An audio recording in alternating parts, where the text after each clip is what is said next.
नमस्कार साथियों, Kaswan nursing classes की यूट्यूब चैनल पे आपका एक बार फिर से स्वागत है।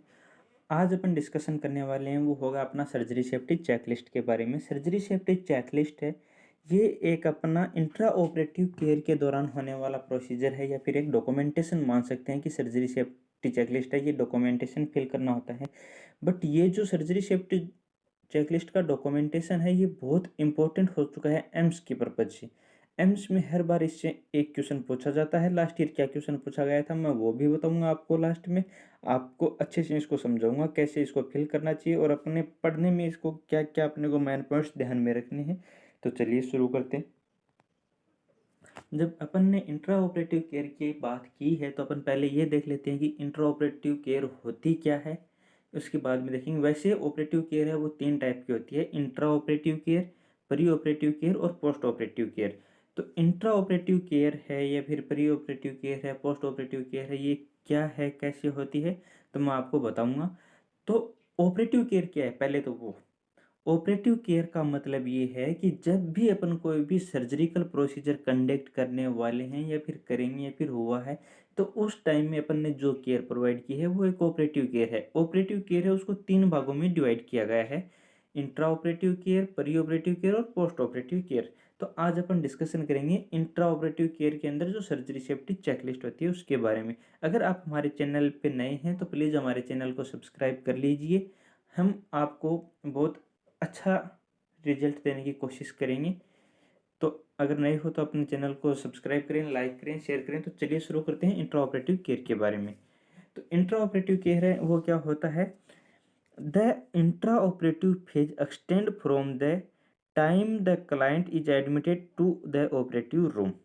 इंट्रा ऑपरेटिव केयर है ये कहाँ से शुरू होती है? जब हॉस्पिटल में क्लाइंट एडमिट हुआ है उसके बाद में जब क्लाइंट को ऑपरेशन रूम में ले जाया गया है तब से इंट्रा ऑपरेटिव केयर स्टार्ट हो जाती है to the time of anaesthesia administration. Anaesthesia administer करने से लेके performance of surgical procedure and until the client is transported to the recovery room और पोस्ट एनेस्थीसिया केयर यूनिट। जब अपन पेशेंट को एनेस्थीसिया एडमिनिस्टर करते हैं तब से लेके सर्जिकल प्रोसीजर पूरा कंप्लीट होने तक, और जब पेशेंट को रिकवरी रूम में भेज दिया जाए या फिर पोस्ट एनेस्थीसिया केयर यूनिट में नहीं भेजा जाता है तब तक अपनी जो केयर चलती है वो इंट्रा ऑपरेटिव केयर होती है। तो अब यहाँ पे नाम आया रिकवरी रूम। रिकवरी रूम का मतलब क्या है? रिकवरी रूम का मतलब ये है कि जब अपन पेशेंट है उसको एनेस्थीसिया देते हैं तो एनेस्थीसिया से पेशेंट को बैकअप वापस भी लेते हैं कि अब पेशेंट को कॉन्शियस वापस करना है। पहले अनकॉन्शियस किया एनेस्थीसिया लगाई तो अब कॉन्शियस करना है। तो जब एनेस्थीसिया है उसका रिवर्ट बैक देते हैं तो उस टाइम जो घंटे, 1.5 घंटे, 2 घंटे की जो केयर होती है वो रिकवरी रूम में होती है। तो अब है intra operative nursing care. Begins with when patient is transported to onto the operative table and with administration to the post anesthetic care unit. जब पेशेंट को ओटी के अंदर लिया है तब से लेके जब पेशेंट का एनेस्थीसिया वापस नहीं आ जाता, एनेस्थीसिया से वापस नहीं आ जाता पेशेंट, तब तक जो केयर होती है वो ही इंट्रा ऑपरेटिव केयर होती है। अब मेन नर्सिंग एक्टिविटीज क्या इंक्लूड होती हैं इंट्रा ऑपरेटिव केयर में? तो पहली है मेंटेन सेफ्टी, हम पेशेंट की सेफ्टी मेंटेन करेंगे। दूसरा है मेंटेनेंस एसेप्टिक इन्वायरमेंट, ये बहुत ज़रूरी है कि सर्जरी जब भी हो रही है तो अपने को एसेप्टिक इन्वायरमेंट मेंटेन रखना है। एसेप्टिक का मतलब क्यों है, क्या है कि फ्री फ्रॉम इन्फेक्शन या भी जो भी माइक्रो ऑर्गेनिज्म है वो वहाँ पे नहीं होने चाहिए। तो मेंटेन एसेप्टिक इन्वायरमेंट ऐसे क्या बेनिफिट होगा कि जब ऑपरेटिव केयर के दौरान कोई भी माइक्रो ऑर्गेनिज्म है वो पेशेंट के अंदर नहीं जाएगा और पेशेंट को इन्फेक्शन होने के चांसेस बहुत कम हो जाएंगे। फिर है transfer patient to operation room on table. और इंट्रा ऑपरेटिव रूम में जब पेशेंट को ले लिया तो अब ऑपरेटिव टेबल पे पेशेंट को ट्रांसफर करना है। Position the patient in correct alignment, जो भी पेशेंट को पोजीशन देनी है वो करेक्ट अलाइनमेंट में होनी चाहिए। करेक्ट अलाइनमेंट का मतलब ये है कि जिस भाग की अपन सर्जरी कर रहे हैं या फिर जो भी अपन सर्जिकल प्रोसीजर कंडक्ट कर रहे हैं उसके अकॉर्डिंग अपने को पेशेंट को पोजीशन देनी है। Ensure that instrument count are correct, अपने को ये भी ध्यान में रखना है कि जितने भी अपन इंस्ट्रूमेंट सर्जरी में काम में ले रहे हैं वो सर्जरी शुरू होने से पहले भी अपने को काउंट करने हैं और सर्जरी कंप्लीट होने के बाद भी अपने को पूरे काउंट करने हैं। कंप्लीट डॉक्यूमेंटेशन, सर्जरी के टाइम में जो भी डॉक्यूमेंटेशन होना है अपने को वो कंप्लीट करना है। तो ये था इंट्रा ऑपरेटिव केयर के बारे में मोटा मोटी बात। अब अपन देखेंगे वो होगा सर्जरी सेफ्टी चेकलिस्ट के बारे में। मैंने सिर्फ आपको इंट्रा ऑपरेटिव केयर का एक विजन दिया है, न कि ये इंट्रा ऑपरेटिव केयर कंप्लीट है। इंट्रा ऑपरेटिव केयर है ये भी बहुत बड़ी है और ऑपरेटिव केयर भी बहुत बड़ी है। अगर आपकी डिमांड होगी तो अपन ऑपरेटिव केयर पे भी एक क्लासेस ले लेंगे, पर आज की जो मेन क्लास है वो अपनी यही है कि सर्जरी सेफ्टी चेकलिस्ट होती क्या है। तो अब देखिए अपन सर्जरी सेफ्टी चेकलिस्ट को ही देखेंगे। जैसा कि आप स्क्रीन पर देख रहे हैं ये अपनी होती है सर्जरी सेफ्टी चेकलिस्ट। तो हम इसको ब्रीफली एक्सप्लेन करते हैं, देखते हैं क्या है। तो इसको फिलअप जब किया जाता है, जब अपन ओटी के अंदर पेशेंट को ले लेते हैं, तो इसमें पॉइंट दिया हुआ है कि बिफोर इंडक्शन ऑफ एनेस्थीसिया। ये जो कॉलम है ये अपने को कब करना है, एनेस्थीसिया इंडक्शन करने से पहले या फिर एनेस्थीसिया देने से पहले। ये जो कॉलम दिया हुआ है कि बिफोर स्किन इंसिजन, जब सर्जन है वो स्किन पे इंसिजन लगाता है उससे पहले ये अपने को ये काम करना है। और before patient living operative room, जब पेशेंट है वो ऑपरेटिव रूम छोड़ता है उससे पहले अपने को ये सब चेक कर लेना है। तो अभी देखते, तो अपन देखते हैं पहले before induction of anaesthesia. Before induction of anaesthesia वाले पार्ट में क्या दिया हुआ है कि साइन इन। साइन इन क्या होता है इसके बारे में अपन देख लेते हैं। साइन इन, तो साइन इन का मतलब ये है कि जब जैसे ही अपन पेशेंट को ओटी के अंदर लेते हैं वो होता है अपना साइन इन। तो यहाँ पे टाइम लगा देते हैं कि पेशेंट को साइन इन करके, जैसे अपन पेशेंट को ओटी के अंदर 8 AM पे लेते हैं तो 8 AM यहाँ पे लिख देंगे। इसके बाद में पेशेंट हैज कन्फर्म्ड। अब अपने को पेशेंट से कंफर्म करना है पेशेंट की आइडेंटिटी। आइडेंटिटी का मतलब अपन कैसे कंफर्म करेंगे, पेशेंट को हम उनका नाम पूछेंगे और उसके जो हैंड पे जो बैंड बंधा हुआ है उस पर आइडेंटिफिकेशन बैंड जो है उससे मैच कर लेंगे। फिर अपन पेशेंट को साइट पूछेंगे कि आपको किस साइट की सर्जरी होनी है। तो साइट में अपन को अगर पेशेंट बता देता है कि हाँ मेरी इस भाग की सर्जरी होनी है तो अपन उसको भी करेक्ट कर लेंगे। फिर अपन पूछेंगे प्रोसीजर कि आपको कौन सा ऑपरेशन होना है। तो बहुत से पेशेंट हैं वो अभी एजुकेट हैं तो वो बता देते हैं कि मेरा इस नाम का प्रोसीजर होने वाला है। अगर पेशेंट एजुकेट नहीं है तो वो अपनी प्रॉब्लम बता देगा कि मेरे को ये प्रॉब्लम है तो मेरे इस प्रॉब्लम का सॉल्यूशन के लिए ऑपरेशन होने वाला है। तो अपन प्रोसीजर कन्फर्म कर लेंगे। फिर अपन कंसल्ट का मतलब ये है कि जो पेशेंट है उसका ऑपरेशन करने वाला सर्जन कौन है तो वो कन्फर्म कर लेंगे अपन। तो ये है अपना पेशेंट हैज कन्फर्म्ड। अपना पेशेंट कन्फर्म हो गया। पेशेंट कन्फर्म होने के बाद के अंदर अपन ये देखते हैं साइट मार्क्ड या नॉट अप्लीकेबल। अगर साइट मार्क है तो अपन इस पे मार्क करेंगे, अगर साइट पे मार्क नहीं किया हुआ है तो अपन इस पे मार्क करेंगे। तो साइट पे मार्क ऑर्थो के केस में लगभग में साइट पे मार्क किया हुआ मिलता है। तो बाकी अगर जो जनरल सर्जरी है तो उसमें साइट मार्क नहीं होता तो अपन मार्क किया हुआ है तो साइट मार्क्ड है, अगर नहीं किया हुआ तो नॉट अप्लीकेबल अपन कर देंगे। इसके बाद में अपन देखते हैं कि एनेस्थेसिया सेफ्टी चेक कंप्लीटेड। अब जो एनेस्थेटिस्ट है हम उनको पूछेंगे कि सर एनेस्थेसिया से रिलेटेड जो भी सेफ्टी कंसर्न होने थे क्या वो सब चेक हो गए। तो एनेस्थेटिस्ट अपने को बोलता है कि हाँ हो गए, तो अपने को ये राइट कर देना है, ठीक है। इसके बाद में अपने को pulse oximeter on patient and functioning. जो पेशेंट को पल्स ऑक्सीमीटर ले, पेशेंट को ओटी में ले लिया तो अब पेशेंट को पल्स ऑक्सीमीटर या फिर कार्डियक मॉनिटर जो लगा दिया गया है तो क्या वो प्रॉपर वर्किंग कंडीशन में है तो अपन ये चेक कर लेंगे। इसके बाद में है डच पेशेंट हैव ए। अब अपने को ये देखना है कि पेशेंट को क्या है। तो इसमें अपन क्या देखेंगे कि नो एलर्जी, पेशेंट को एलर्जी है या नहीं है। अगर किसी भी चीज़ से एलर्जी है तो अपन उसमें यस करेंगे कि हाँ पेशेंट को एलर्जी है। जैसे कि कोई भी मेडिसिन से एलर्जी है तो अपन उसके अंदर नाम लिख देंगे कि इस मेडिसिन से पेशेंट को एलर्जी है। अगर एलर्जी नहीं है तो अपन नो कर देंगे। इसके बाद में दिया हुआ है डिफ़िकल्ट एयरवे हो या फिर एस्पिरेशन की रिस्क। जब पेशेंट है उसको एनेस्थेसिया दे दिया या फिर ईटी ट्यूब लगा दी तो क्या आप पेशेंट को रेस्पिरेशन की प्रॉब्लम हो सकती है या फिर इंस्पायरेशन की प्रॉब्लम हो सकती है। तो डिफ़िकल्ट एयरवे की रिस्क देखने के बाद में अपन देखेंगे कि risk of more than 500 blood loss. तो अब अपन इसमें एनेस्थेटिस्ट से पूछेंगे कि सर अगर पेशेंट का ब्लड लॉस है तो इसकी रिस्क, ब्लड लॉस है वो होने की रिस्क है या नहीं है, तो अपने को एनेस्थेटिस्ट बताएगा येस है या फिर नो है, तो इसके अकॉर्डिंग हम इसको फिल कर लेंगे।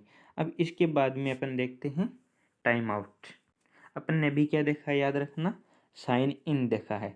अब अपन क्या देखेंगे, टाइम आउट। तो टाइम आउट में अपन को क्या करना है, तो एक बात हमेशा ध्यान में रखना कि टाइम आउट प्रोसीजर कब होता है। तो यहाँ पे अपने को दिया हुआ है कि बिफोर स्किन इंसिजन, जब स्किन पे इंसिजन लगेगा तो उससे पहले अपने को टाइम आउट करना होता है। तो टाइम आउट का मतलब ये है कि जब भी अपना पेशेंट प्रॉपर तरीके से रेडी है, उसको एनेस्थीसिया वगैरह दिया हुआ है, अब सर्जन बिल्कुल रेडी है कि पेशेंट को इंसिजन लगाएगा, तब अपने को ये बोलना है कि सर मैं टाइम आउट करूँ। तो अब अपन टाइम आउट में क्या क्या करते हैं वो बताते हैं। तो confirm all team members have introduce themselves by name and role.